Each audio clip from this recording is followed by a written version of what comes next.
हम बात करेंगे इस्लाम का उदय और भारत में उसका आगमन। इस्लाम धर्म को मानने वाले लोग दिन में 5 बार अल्लाह यानी ईश्वर की प्रार्थना करते हैं, जिसे नमाज पढ़ना कहा जाता है। जैसे कि जो मुस्लिम धर्म के लोग थे उनका मानना था कि दिन में 5 बार आप अल्लाह यानी ईश्वर की प्रार्थना करेंगे, जिसे नमाज कहा जाता है। आपने ध्यान दिया होगा, आपको मस्जिद में किसी देवी देवताओं की मूर्ति नहीं होती है। एक बड़ा आंगन होता है जिसमें सभी इकट्ठा होकर काबा पश्चिम की ओर मुँह करके नमाज पढ़ते हैं। काबा होता है जो एक एरिया, तो उस पश्चिम की तरफ अपना चेहरा करके नमाज पढ़ते हैं। पश्चिम की तरफ जिस ओर मुँह करके नमाज पढ़ी जाती है, एक दीवार होती है। इसमें इस्लाम धर्म के 3 बुनियादी सिद्धांत थे: समानता, समता तथा बंधुत्व। इस्लाम धर्म के लोग मानते थे अल्लाह एक है और वे उसके बंदे हैं, तथा हजरत मोहम्मद अल्लाह का पैगंबर, संदेश लाने वाले पैगंबर हैं।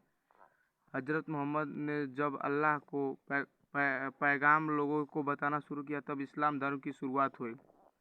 इस्लाम धर्म में कुछ सिखाए जाने वाले शिक्षाएं थी, जिसमें बताया गया है मोहम्मद साहब ने इस्लाम धर्म को मानने वाले के लिए जीवन के निम्न 5 सिद्धांत आधारित किए हैं, जिसमें पहला सिद्धांत है कलमा यानी अल्लाह एक है और मोहम्मद उसके पैगंबर हैं। कलमा मतलब अल्लाह एक है, ईश्वर सबका एक है, सबका मालिक एक है और मोहम्मद उसके पैगंबर हैं। पैगंबर मतलब संदेश पहुंचाने वाले को पैगंबर कहा जाता है।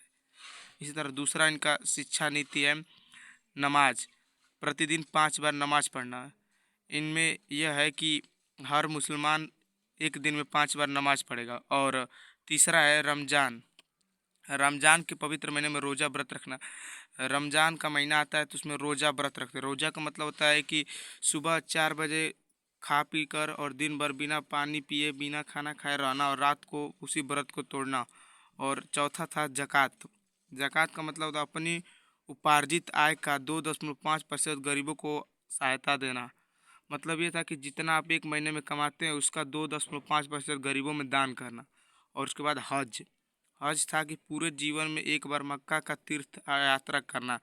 इसका मतलब ये है कि आप पूरे अपने जीवन में एक बार मक्का यानी सऊदी अरब में एक जगह है काबा मक्का, वहाँ घूमेंगे। जो कि चित्र ये है जो आप दिख रहे हैं, यही मक्का है। उसके बाद इस्लाम धर्म की शुरुआत हुई।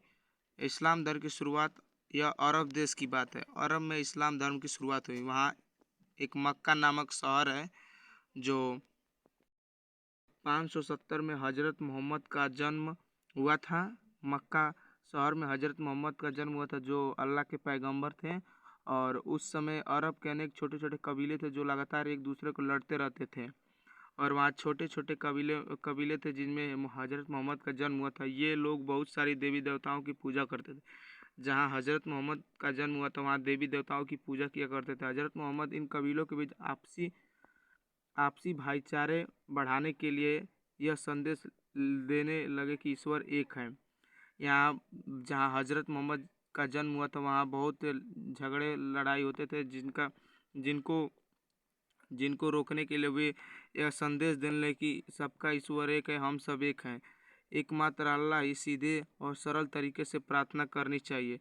और उन्होंने कहा कि अल्लाह के एक सीधे और अच्छे तरीके से प्रार्थना करें। मोहम्मद साहब ने कहा अल्लाह को मानने वाले सब लोग बराबर हैं और एक हैं। और शुरू में मक्का शहर में कई लोगों ने मोहम्मद साहब की बातों का विरोध किया, यहाँ तक कि मोहम्मद साहब को मक्का छोड़कर जाना पड़ा दूसरे शहर मदीना। और वहाँ के लोगों ने इनकी बात का विरोध किया और उन्हें मदीना भेज दिया। इनका यह जानना हिजरत कहा गया। मक्का से मदीना जाना इनका हिजरत कहा गया। इसी समय मुसलमानों को हिजरी संवत प्रारंभ हुई। धीरे धीरे अरब के सारे कबीले मोहम्मद साहब की बातें को मानने लगे। इस्लाम धर्म अरब देशों से शुरू होकर दुनिया के कई देशों में फैल गया। अब धीरे धीरे जो इनकी बात नहीं मानते थे, अब धीरे धीरे बात मानने लगे, इनके धर्म स्वीकारने लगे। और 1000 में इस्लाम धर्म किन किन जगहों फैला था आप इसमें देख सकते हैं। तुर्की, खुरासान, ईरान, अफगानिस्तान, सिंध, मदीना, मक्का, अरब, स्पेन, ये सब इस्लाम धर्म थे। इसी तरह इस्लाम धर्म की शुरुआत हुई।